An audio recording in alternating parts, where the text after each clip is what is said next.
कौन सी चोरी की जिसको किसने देखा ना हो? एक भी चोरी बता दो, पढ़ लो दोबारा भागवत जी।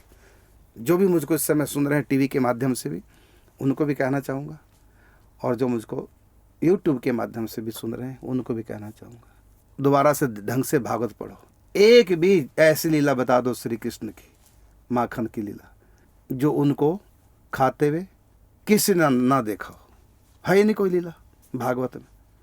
भागवत में ही नहीं, और ग्रंथों में भी जहाँ भगवान श्री कृष्ण की बाल लीला है, तो वहाँ पर कहीं नहीं है कि भगवान ने चोरी से माखन खाया हो। चोरी का मतलब जहाँ कोई देख ना रहा हो।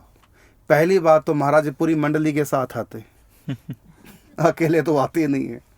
यदि कोई एक भी गोपी ना देख रही हो तब चोरी होगी नहीं होगी चोरी। क्योंकि चोरी कर किस लिए रहे हैं? गोपियों के। संसार में तो जब चोरी किसी घर होती है तो हाय तौबा मच जाती है, लेकिन ब्रज में उल्टा है। जिसके घर में चोरी नहीं होती उसके घर में हाय तौबा मचती। हाय मेरे घर में क्यों नहीं हुई, मेरे घर में कन्हैया क्यों नहीं आए। मैंने तो मटकी रखी थी छींके पर नीचे की तरफ करके, रस्सी ढीली करके जो हाथ चला जाए। एक ने कहा मैंने रखी तो ऊंचे पे थी, मेरा बालक ना कहीं चुरा ले। रखी तो ऊंचे पे, लेकिन मैंने ओखल को नज़दीक कर दिया था कि यदि आए तो ओखल पे चढ़ के ले ले। आज मेरे अंगना में आओ नंदलाल, दर्शन की प्यासी गुजरिया। कोरी कोरी मटकी में धोरी धोरी गैयन को, न्यारो ही दधी को जमायो नंदलाल, दर्शन की प्यासी गुजरिया। अब बताओ, चोर को कोई निमंत्रण देता है? अपने आप आता बिना निमंत्रण के। चोर और मुसीबत ये बिना बुलाए आती है। लेकिन कन्हैया किस घर में जाते हैं? जहाँ प्रीति से उनको पुकारा जाता है। अब बताओ, फिर इसको चोर कहेंगे? फिर गोपियाँ छिप छिप के देखती हैं, चोरी से देखती हैं। अब बताओ फिर चोर कौन है? श्री कृष्ण तो सरेआम माखन चुरा रहे हैं और उनको पता है गोपियाँ देख रही हैं।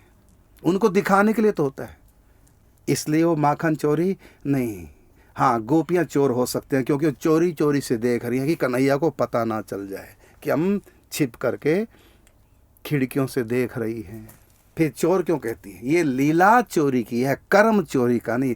कर्म में और लीला में अंतर है। कर्म कुछ पाने के लिए होता है, कुछ पाने के लिए होता है, और लीला प्रकट करने के लिए, दिखाने के, रस देने के लिए। कर्म रस लेने के लिए होता है, सुख लेने के लिए, और लीला सुख देने के लिए होती है। ठाकुर जी सुख बांट रहे हैं अपनी लीला का, अपनी लीला का रस बांट रहे हैं, अपनी लीला को प्रकट दिखा रहे हैं।